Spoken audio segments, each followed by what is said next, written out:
What if I told you that one of the largest airports on Earth was built on empty prairie land, cost billions more than expected, opened 16 months late because robots couldn't handle suitcases, and was once called one of the biggest infrastructure mistakes in America, yet today stands among the busiest and most successful airports in the world?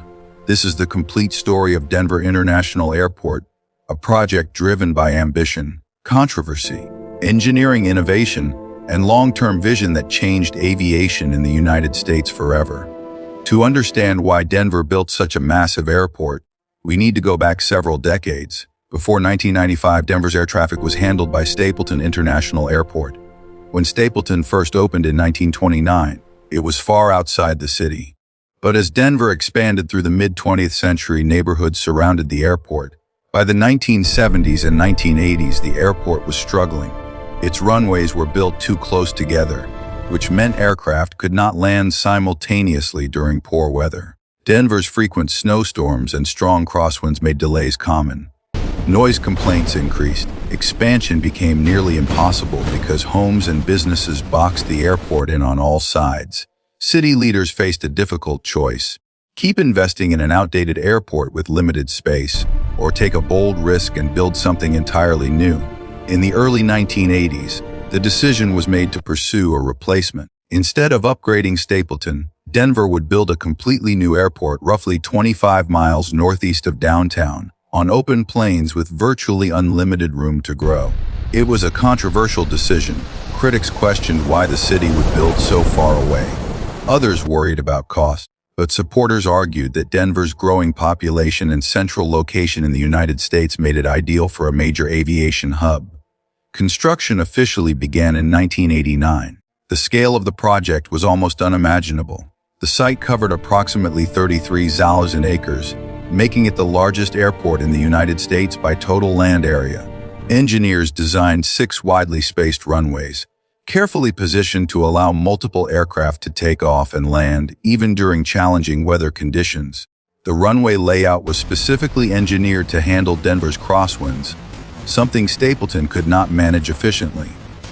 From the beginning, planners envisioned future expansion. Space was reserved for as many as 12 runways if needed. One of the most recognizable features of the new airport would become its white, tent-like roof. The main terminal, known as Jeppesen Terminal, was designed with a fabric roof made of Teflon-coated fiberglass. The peaks were shaped to resemble the snow-capped Rocky Mountains visible in the distance. The material allowed natural light to enter the building, reducing the need for artificial lighting during the day and giving the interior an open, airy feeling. Architecturally, it was bold and symbolic, a gateway to Colorado's mountain identity. But while the design impressed observers, the technology inside the airport would soon cause a crisis. Denver wanted to build the most advanced automated baggage handling system ever attempted. The idea was revolutionary. Instead of workers manually moving luggage, a computerized system of high-speed conveyor belts, scanners, and carts would automatically route bags from check-in counters directly to the correct aircraft. It promised faster transfers, fewer lost bags, and greater efficiency. At least, that was the theory. When the system was tested in 1994, it failed dramatically. During demonstrations, cameras captured luggage flying off conveyor belts, slamming into walls, and getting jammed in tracks. Software errors caused bags to be misrouted. Mechanical problems damaged suitcases. The system was too complex, too large, and not properly tested before full integration. We have a high alert. As engineers scrambled to fix the issues, the airport's planned opening date slipped further and further behind schedule. Originally scheduled to open in October 1993, the airport did not officially begin operations until February 28, 1995, a delay of roughly 16 months. The baggage system alone cost around $193 million, and much of it was eventually scaled back or abandoned. The delay increased the total cost of the airport to approximately $48 billion, making it one of the most expensive public works projects in U.S. history at the time. Media outlets criticized the airport heavily. Some labeled it a symbol of government overspending and technological overconfidence. When the airport finally opened, skepticism remained. Many travelers complained about the distance from downtown Denver. The drive took around 30 to 40 minutes, depending on traffic, For a time, the airport seemed oversized for the city it served. But what critics underestimated was Denver's long-term growth and geographic advantage. Positioned almost in the center of the continental United States, Denver was perfectly located to serve as a connecting hub between the east and west coasts. Major airlines quickly recognized this advantage. United Airlines established a significant hub operation at the airport. Southwest Airlines also expanded heavily in Denver over the years. As passenger numbers grew steadily through the late 1990s and 2000s, the once criticized airport began proving its value. By the 2010s, annual passenger traffic surpassed 50 million, then 60 million. In peak post-pandemic recovery years, traffic has exceeded 70 million passengers annually, placing it among the busiest airports in North America. Construction did not stop after opening day. In fact, expansion became a constant process. Additional gates were added to concourses to accommodate growing airline demand. Runway improvements increased efficiency. In 2015, a major transit center and rail line connection linked the airport directly to downtown Denver, reducing travel time and improving accessibility. The Westin Hotel opened adjacent to the terminal, adding a distinctive modern structure connected directly to the main building. Solar panel installations were built on airport property, making Denver one of the early adopters of large-scale renewable energy use at an American airport. Another massive construction effort known as the Great Hall Project began in 2018. This multi-phase renovation redesigned and modernized the Jeppesen Terminal's security areas, check-in counters, and passenger flow systems. The goal was to handle increasing passenger numbers more efficiently while updating infrastructure originally built in the late 1980s and early 1990s. Despite construction challenges and phase closures, the project represented another long-term investment in keeping the airport competitive for decades to come. Denver's elevation also plays a major role in airport operations, sitting approximately 434 feet above sea level.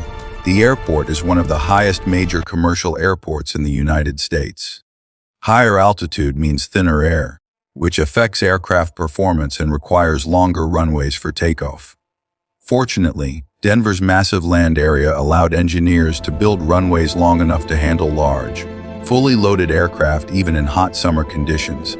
The airport also maintains one of the largest snow removal fleets in the world. During heavy winter storms, crews work continuously to clear runways and taxiways, allowing operations to resume quickly. The wide spacing between runways reduces the risk of simultaneous weather disruptions, improving reliability compared to the old Stapleton layout. Over time, the airport also became known for its public art and unusual features. The large Blue Horse statue near the entrance, officially named Blue Mustang, gained widespread attention because of its glowing red eyes and dramatic appearance. Murals inside the terminal sparked online discussions and conspiracy theories. Stories circulated about underground tunnels and secret facilities. While these claims gained popularity on the internet, there is no verified evidence supporting such theories.